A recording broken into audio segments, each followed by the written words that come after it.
वादी कश्मीर की आज़ादी के लिए कोशिश, एक मुजाहिद की सनसनीखेज दास्तान।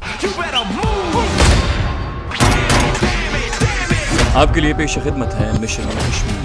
सुबह सुबह मैं और मीनाक्षी बंगले से निकल गए। मैं सफेद खद्दर पाजामे और वॉस्कट में था। साधु का भेष मैं नारायण जी के मंदिर में जाकर बदलना चाहता था। मीनाक्षी को मैंने बता दिया था कि पहले स्वामी नारायण जी के मंदिर में भगवान महावीर के दर्शन करूंगा, वहां से गेरुए कपड़े पहनकर कलकत्ते दुर्गा माता की यात्रा को निकल जाऊंगा। अगरचे हम मुंह अंधेरे बंगले से निकले थे, लेकिन मुझे यकीन था कि खुफिया पुलिस का कोई ना कोई आदमी मेरे ताक़ुब में जरूर निकल पड़ा होगा। मीनाक्षी मुझे मंदिर में छोड़कर चली गई। मैंने वक्त जाया किए बगैर मंदिर के गुसल खाने में जाकर कपड़े बदले। गेरुए रंग की बड़ी चादर को धोती की तरह बांधकर उसका बाकी हिस्सा जिस्म के गिर्द लपेट लिया।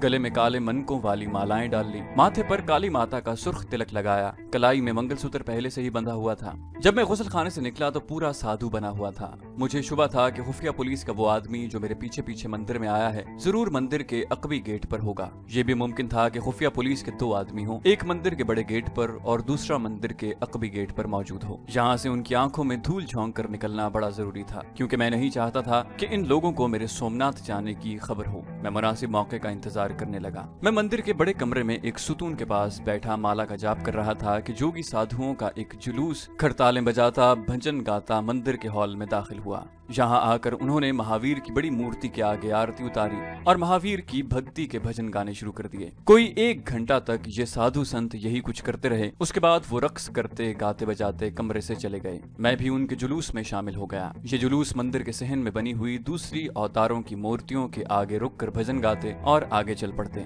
आधा घंटा उन्होंने वहां लगा दिया। उसके बाद ये जुलूस मंदिर के पिछले दरवाजे से बाहर निकल गया। मैं भी उनके दरमियान धमाल डालता, सर झुकाए रक्स करता, भजन गाता उनके साथ ही मंदिर से निकल गया। साधु संतों का ये जुलूस 2-3 बाजारों में से गुजरता हुआ जब एक गली के करीब पहुंचा तो मैं बड़े आराम से जुलूस में से निकलकर गली में दाखिल हो गया। उस गली में से निकलकर दूसरे बाजार में पहुंच गया। वहां से मैंने एक मोटर रिक्शा लिया और लारियों के अड्डे पर आ गया। यहाँ से द्वारका और सोमनाथ के मंदिर की यात्रा के लिए लारियां बसें चलती थी। उस वक्त तक दिन काफी निकल आया था। आसमान पर हल्के बादल छाए हुए थे। एक लारी उस वक्त बिल्कुल तैयार थी। ये सोमनाथ के आधे रास्ते तक किसी कस्बे को जाती थी। मैं उसमें सवार हो गया। सड़क छोटी थी, कहीं रेत आ जाती, कहीं दलदली सा इलाका शुरू हो जाता, कहीं भूरे रंग के टीले शुरू हो जाते। जहाँ पहुंचकर इस लारी ने वापस अहमदाबाद लौटना था, वहाँ से मैंने सोमनाथ जाने वाली बस पकड़ ली। इस तरह 2 जगहों से लारियां बदलने के बाद दोपहर के वक्त सोमनाथ पहुंच गया। सोमनाथ के बारे में आपको जरूर मालूम होगा। ये तारीखी मंदिर जजीरा नुमाए गुजरात काठियावाड़ के जुनूब मगरबी साहिल पर वाक़ है। इस मंदिर में देवता सोमनाथ का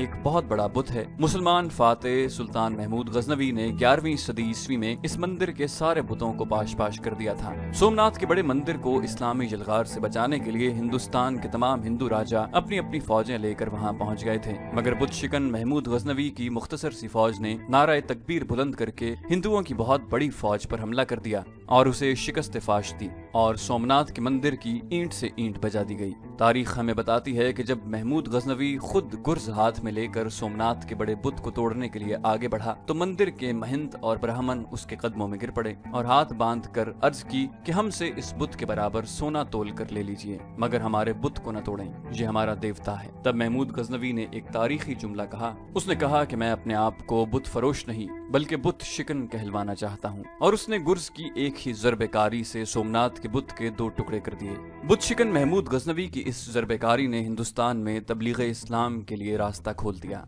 सोमनाथ का मंदिर एक कलानुमा 4 दीवारी के अंदर था। मंदिर क्या था? मंदिरों का एक बहुत बड़ा कॉम्प्लेक्स था। छोटे छोटे कई मंदिर बहुत बड़े अहाते के अंदर फैले हुए थे, जिनके सुनहरी किलस दिन की अबर आलूद रोशनी में भी चमक रहे थे। उनके दरमियान सबसे बड़ा मंदिर था जिसमें सोमनाथ का बहुत बड़ा बुत रखा हुआ था। यहाँ हिंदुस्तान के कोने कोने से यात्रा करने वालों का तांता बंधा रहता था। छोटे बड़े मंदिरों से दिन रात भजन करने की आवाज आती रहती। मंदिर के अहाते में घने दरख्तों के नीचे जट्टाधारी साधु समाधि लगाए आसन जमाए हर वक्त बैठे नजर आते। हिंदू औरतें और मर्द मिठाइयों और फलों और फूलों के दोने लाकर उनके चरणों में रखते। मंदिर की एक जानिब कीमती पत्थरों की रविश वाला एक शानदार बड़ा तालाब था। जिसमें औरतें मर्द इकट्ठे स्नान करते। सिर्फ इतना किया गया था कि हिंदू औरतों के लिए नहाने के लिए थोड़ा अलग जगह बना दी गई थी, लेकिन मन चले तैरते हुए स्नान करती और यहाँ हिंदू औरतों के करीब आ जाते। हिंदू औरतें कुछ न कहती थीं, बल्कि स्नान करने और मुंह ही मुंह में श्लोक पढ़ने में मशगूल रहती थीं।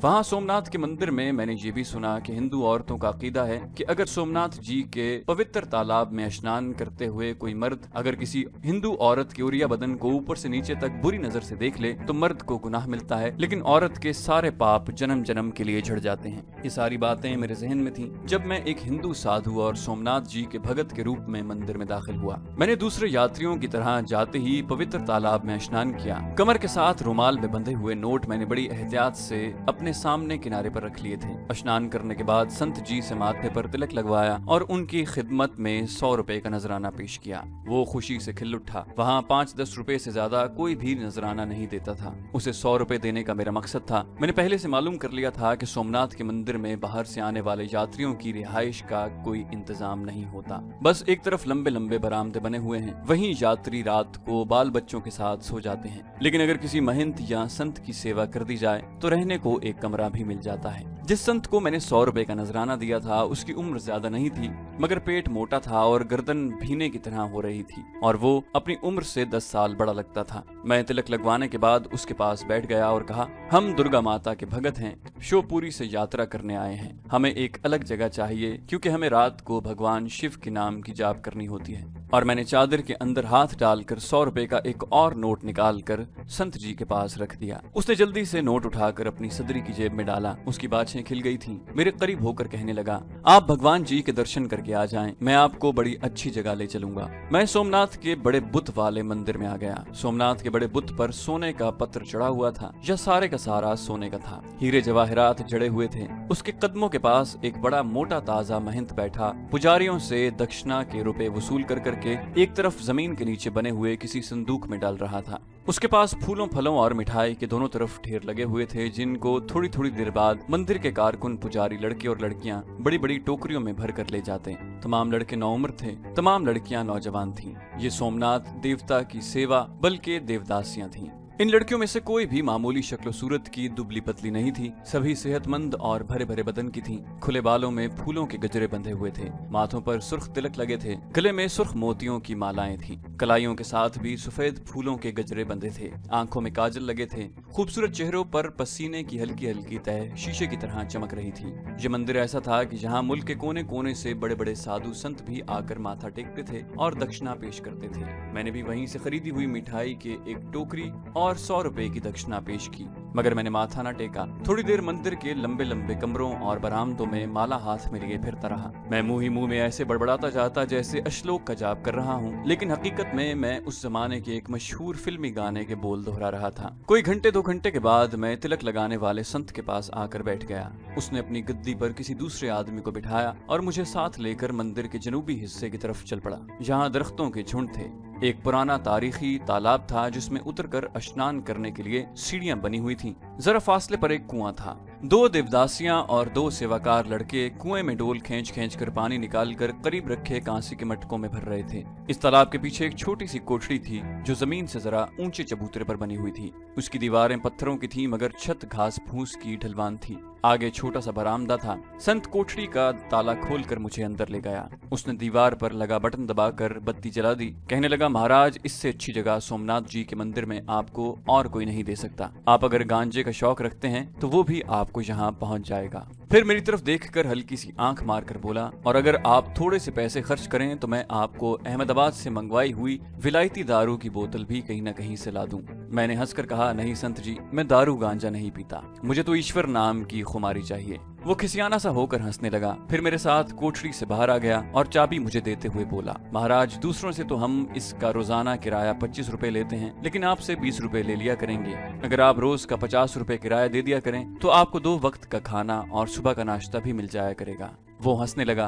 मैंने उसके कंधे को हाथ से थपथपाते हुए कहा, बच्चा, हम ऊंची ब्राह्मण जाति के साधु संत हैं, अच्छी जगह रहते हैं, अच्छा भोजन करते हैं। मैंने चादर के अंदर हाथ डालकर 300 के नोट निकालकर उसकी हथेली पर रख दिए। अभी ये रखो, बाकी जितने दिन हम यहाँ रहेंगे साथ साथ किराया अदा करते जाएंगे और जाते हुए तुम्हारा इनाम भी तुम्हें जरूर देंगे। वो बार बार हाथ जोड़ने लगा। महाराज, हम भी आप जैसे महापुरुषों के सहारे यहाँ जिंदा हैं। आप आराम करें, मैं आपके लिए चाय पानी और नया बिस्तर अभी भिजवाए देता हूँ। कोठरी में एक चारपाई, 2 लकड़ी की पुरानी कुर्सियां थीं, छत पर पंखा लगा था, खिड़की पीछे पुराने तालाब और कुएं की तरफ खुलती थी। बरामदे के कोने में गुस्ल खाना था। मेरे लिए ये बड़ी मुनासिब जगह थी। मुझे यहाँ कौन सा ज्यादा दिन ठहरना था। अपने मास्टर स्पाई करीम भाई का ही इंतजार करना था, जिसने कहा था कि मैं द्वारका में सूरत हाल का पूरा जायजा लेने के बाद 2-4 दिनों में सोमनाथ के मंदिर पहुंच जाऊंगा। रिहाइश, नाश्ते और खाने पीने की तरफ से मैं बेनियाज हो गया। मैं दिन के वक्त अपनी कोठरी में आराम करता, शाम को मंदिर में आ जाता। यहाँ बड़ी रौनक होती थी, भजन कीर्तन हो रहा था। सोमनाथ के मंदिर में रात के वक्त देवदासियों का रक्स शुरू हो जाता।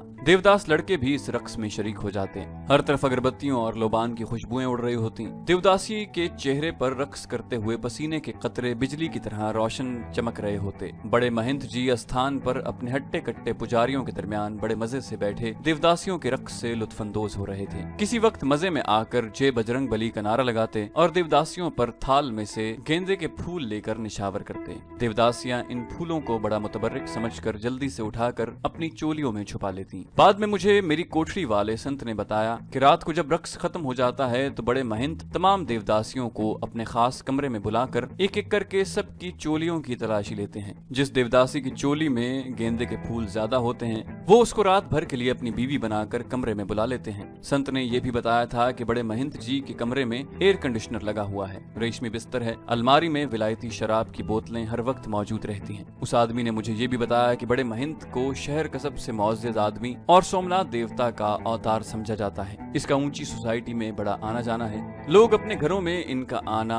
बड़ा मुतबर्रिक और शुभ समझते हैं। महंत जी को अगर किसी ऊंचे घराने की कोई खूबसूरत लड़की पसंद आ जाए तो वो उसे ये कहकर अपने मंदिर बुला लेते हैं कि देवता सोमनाथ ने इस लड़की को अपनी बीवी चुन लिया है, इसको देवदासी बना दें। लड़की के माँ बाप उसे अपनी खुशकिस्मती समझते और लड़की दुल्हन बनाकर बारात की शक्ल में मंदिर में लाते और महंत जी के हवाले करके चले जाते। कई पढ़ी लिखी लड़कियां ये सुनते ही घर से भाग जाती, मगर अब उन्हें ऐसा नहीं करने दिया जाता। उनके माँ बाप ये खुशखबरी सुनते ही कि देवता सोमनाथ ने उनकी बेटी को अपनी पत्नी बना लिया है, लड़की को कमरे में बंद करके बाहर पहरा बिठा देते। अब कभी कभी कोई लड़की खुदकुशी भी कर लेती। वो आदमी कहने लगा, ये सारी देवदासियां सोमनाथ देवता की बीवियां हैं और देवता की तरफ से खावंद के फराइज महंत जी अदा करते हैं। ये लड़कियां सारी जवानी मंदिर में दाश्ता बनकर गुजार देती हैं। जब बूढ़ी हो जाती हैं तो महंत जी के हुक्म से इन्हें शहर से बाहर एक आश्रम में भेज दिया जाता है। मेरे लिए ये कोई अनोखी और हैरत अंगेज बात नहीं थी। मैंने हिंदू देवमाला और उनके मजहब का गहरा मुताला कर रखा था। उनके मजहब में इस किस्म की खराफात को मायूब नहीं समझा जाता था।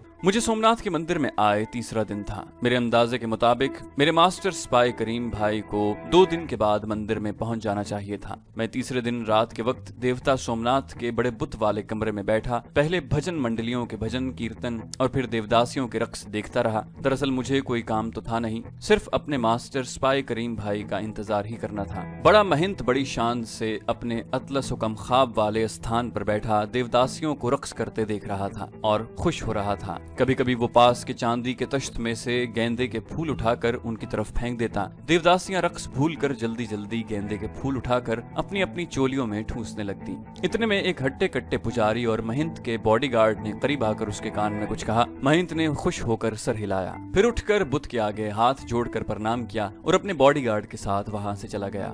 थोड़ी देर बाद मैं भी उठकर अपनी कोठरी में आ गया। उस वक्त बाहर हल्की हल्की बूंदाबांदी शुरू हो चुकी थी। मेरी आंखें नींद से भरी हुई थीं। मैंने अपनी कोठरी में आकर बत्ती भी न जलाई और वैसे ही चारपाई पर लेटकर आंखें बंद कर लीं। नींद आहिस्ता आहिस्ता थपकियां देकर सुलाने लगी। छत वाला पंखा बंद था, दरवाजा आधा खुला था। बाहर से बारिश में भीगी हुई हवा के हल्के हल्के खुशगवार झोंके आ रहे थे। मेरी कोठरी, जैसा कि मैं आपको बता चुका हूँ, सोमनाथ मंदिर के बहुत बड़े अहाते के दूर कोने में थी। ये जगह दिन के वक्त भी खाली खाली सी रहती थी। कभी कभी कुएं से पानी भरने मंदिर की नौकरानियां वगैरह आ जाती। उस वक्त रात आधी गुजर चुकी थी और गहरी खामोशी छाई हुई थी। सिर्फ मंदिर में से भजन कीर्तन की दबी दबी आवाजें सुनाई दे रही थीं। मैं अभी पूरी तरह सोया नहीं था कि मुझे इन आवाजों में एक नई आवाज सुनाई दी। ऐसे लगा जैसे कोई दौड़ते हुए आकर अचानक रुक गया हो।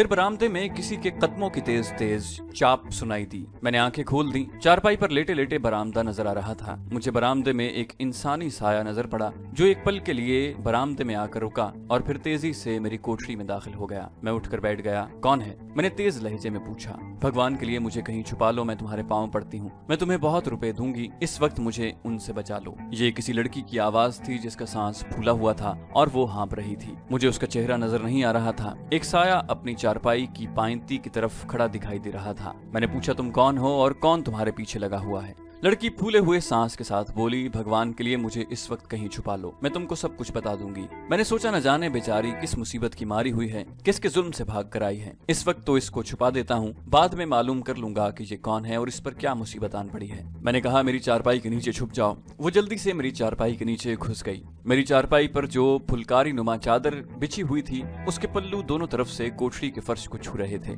मैंने चारपाई से उठकर बत्ती रोशन कर दी। अब मेरी कोठरी बिल्कुल खाली लगती थी। मैं बरामदे में आकर साधुओं की तरह आसन जमा कर बैठ गया, मगर मेरी आंखें खुली थी और मैं दाएं बाएं कनखियों से बराबर देख रहा था। बारिश बदस्तूर हो रही थी मगर ज्यादा तेज नहीं थी। इतने में बड़े मंदिर की तरफ से दो आदमी दौड़ते हुए आते नजर आए। वो मेरे बरामदे के बाहर रुक गए। ये मंदिर के हट्टे कट्टे पुजारी थे। एक ने करीब आकर पूछा, साधु महाराज, इधर कोई लड़की तो नहीं आई? मैंने कहा, नहीं बाबा लोग, हमने तो किसी औरत को इधर आते नहीं देखा। उन्होंने मेरी कोठरी में गौर से देखा। कोठरी खाली पड़ी थी, चारपाई भी खाली नजर आ रही थी। उन्होंने आपस में कोई बात की और दौड़ते हुए आगे निकल गए। उनके जाने के थोड़ी देर बाद मैं उठा। कुछ देर यूं ही बरामदे में इधर से उधर टहलता रहा। फिर कोठरी में दाखिल होकर दरवाजा बंद करके चटखनी लगा दी। मैंने लड़की को आवाज देकर कहा, बाहर आ जाओ, वो लोग चले गए हैं। लड़की चारपाई के नीचे से निकल आई। उसके जिस्म पर सिर्फ एक धोती नुमा साड़ी के सिवा और कुछ नहीं था। चोली गायब थी। वो चारपाई के कोने पर बैठ गई और साड़ी से अपने नीम और या बदन को छुपाने की नाकाम कोशिश करने लगी।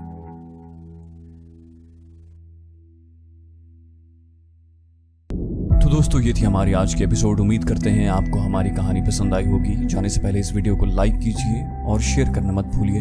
कमेंट करके हमें बताइए कि आपको हमारी वीडियो कैसी लगी। और अगर अभी तक आपने इस चैनल को सब्सक्राइब नहीं किया तो इसे सब्सक्राइब कीजिए और बेल आइकन दबाकर ऑल नोटिफिकेशंस ऑन कर लीजिए।